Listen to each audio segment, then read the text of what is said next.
May Twitter ako na ano, nabili ko sa Kalakal. So, ito yung pinaka-diaphragm niya. Naka-neodymium na siya. So, sa pool nung nabili ko to, tinambak ko lang to, nilagay ko lang dito ganyan.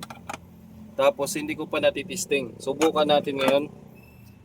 Sabi kasi nung nagbinta, maganda daw ang kalansing nito.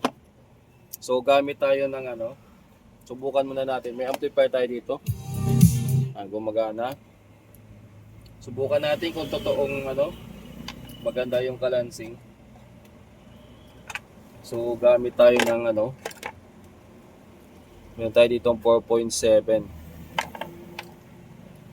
Ipit natin tong yan. Kasi kabit natin to sa ano, speaker terminal. Tingnan natin kung gaano kaganda yung sinasabi nila na neodymium tweeter.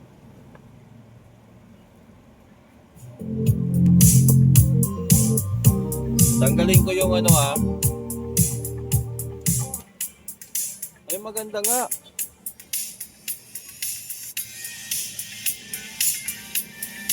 Ganda ng bayo. Saktuhan lang yung ano niya.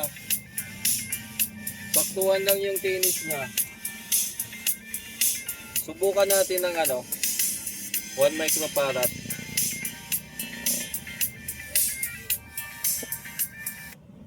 Subukan natin 1 microfarad yung gamit. So ito ay 1 microfarad na capacitor. Yan. Mas matinis. Dito kasi sa ano, sa isa, mas may boses to.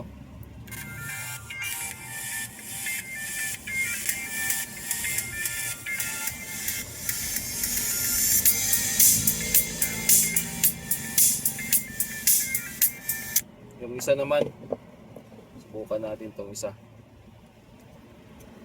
So nakadikit na siya, yung pinaka-tweeter talaga dito, ito lang. Maliit lang siya. Pero kung sounds lang sa bahay, pwede na siguro to.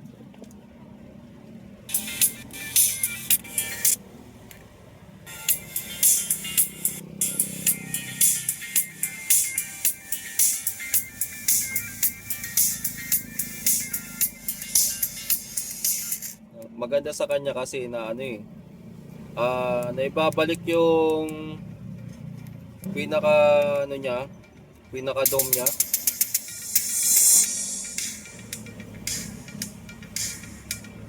Ayan.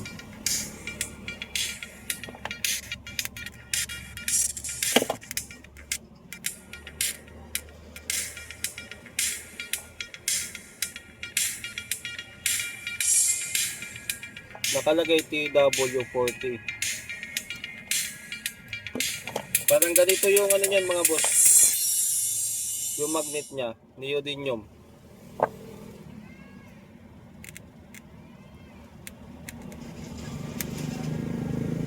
Napundi na ba? Hindi. Yung kanta.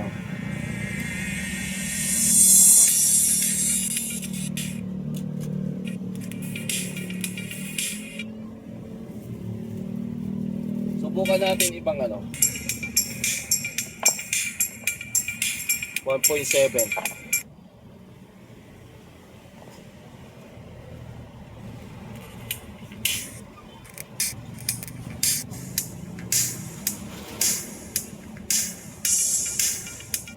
Ito yung tunog ng 1.7.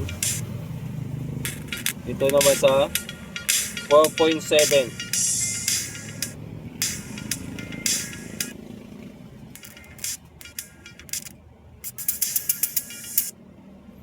Pansin nyo, mas mababa yung capacitance, mas pino yung tunog. Pag mas mataas, tulad nito 4.7, mas makapal.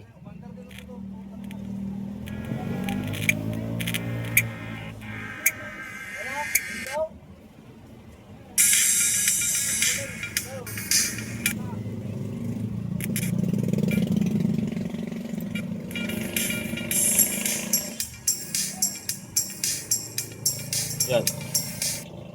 Kayo na lang ang pumili kung alin yung mas gusto nyo ano dyan. Tunog. So far, naubo ako. Nabili ko to ng ano, parang 20 pesos ata isa. Hindi na rin ako logi siguro dito no mga boss.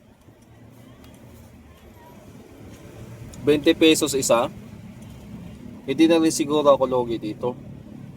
So yun lang, share ko lang yung mga boss sa yung Twitter. So siguro dito gagamitin natin to sa mga maliliit din na speaker. Sabi ko lang, hindi naman masama kung nabili ko siya ng 20 pesos. Kumbaga panalong panalo na. Dalawa 40. So panalo na. 20 pesos isa.